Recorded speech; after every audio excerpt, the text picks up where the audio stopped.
कहते हैं जब पढ़ाई करते हैं तो अगर पीछे आप कोई म्यूजिक ऑन कर लो तो पढ़ाई में ध्यान लग जाता है। ऐसे ही करते हो? लोग करते यही हैं लेकिन अनजाने में करते हैं। मैं आपको उसके पीछे लॉजिक बता रहा हूं कि रीजन क्या है और कैसे काम होता है। इंस्ट्रूमेंटल म्यूजिक अगर आप प्ले करोगे और उस इंस्ट्रूमेंटल म्यूजिक में भी बीट्स बहुत ज्यादा नहीं है, धांधू नहीं है, बेस ज्यादा नहीं है, तो आपका ध्यान पढ़ाई पे लग जाएगा। सॉफ्ट म्यूजिक, इसके पीछे लॉजिक क्या है कि वो ध्यान आपका जो 50 जगह पे चल रहा था वो वहां से हट करके एक जगह पे आ गया। जब म्यूजिक सुनते हो तो क्या होता है, थोड़ी देर बाद में और थॉट्स आने बंद हो जाते हैं, सिर्फ म्यूजिक की तरफ ध्यान होता है और ध्यान होता है पढ़ाई की तरफ। तो ध्यान पहले जो 50 जगह पे था और पढ़ाई पे था, अब वो कहां पर है?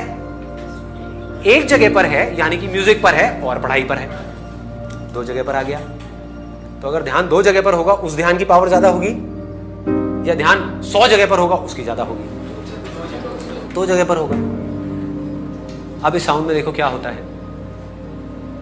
इसमें तो ना कोई बीट्स है ना कोई लिरिक्स है, कुछ भी नहीं है। जब आप बैठोगे पढ़ने के लिए तो क्या होगा, आपका ध्यान पहले तो हर जगह से हट करके इसकी तरफ आ जाएगा। होता है ऐसा?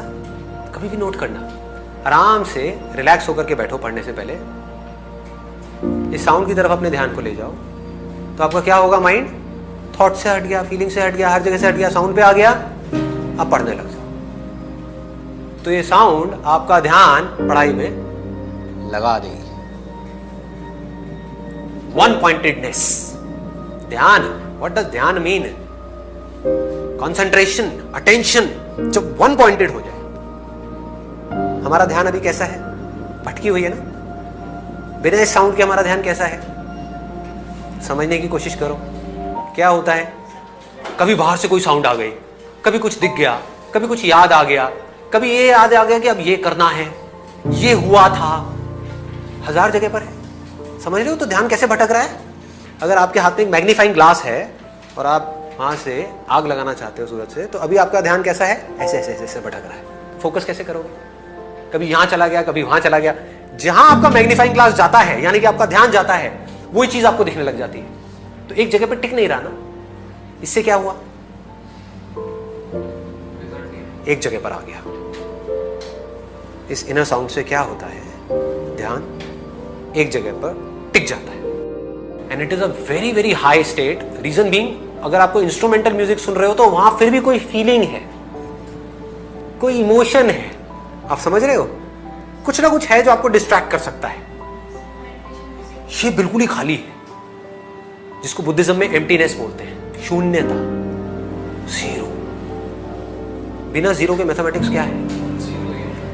जीरो ही है। तो जब तक हमारी लाइफ में ये नहीं है तब तक सब भटका हुआ है। ये आते ही सब कुछ सिमट गया, एक जगह पर आ गया। कंसंट्रेशन पावर साइंटिफिकली कैसे बढ़ेगी इससे? क्योंकि ये एक ऐसी साउंड है जिससे रिलेटेड आप चाहो भी तो आप कुछ सोच नहीं सकते।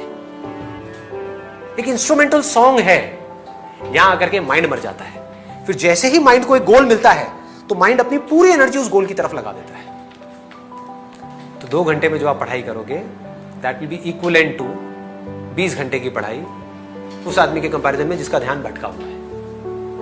2 घंटे में जिसका ध्यान 1000 बार भटक रहा है, मान लो शुरू शुरू में आपका भी ध्यान 2 घंटे में 10 बार भटकता है, लेकिन उसका 1000 बार भटक रहा है। या आप ही का पहले 1000 बार भटकता था, अब सिर्फ 10 बार भटका।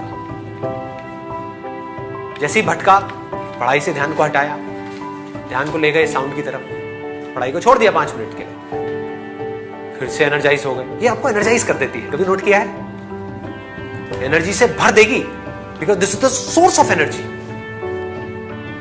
तो यहां से आप एनर्जी से भर गए, भरते गए भरते गए भरते गए, फिर आधा घंटा पढ़ाई गई, ब्रेक लिया, थोड़ी देर इसको सुना, फिर पढ़ाई गई, बढ़ गई कॉन्सेंट्रेशन पावर।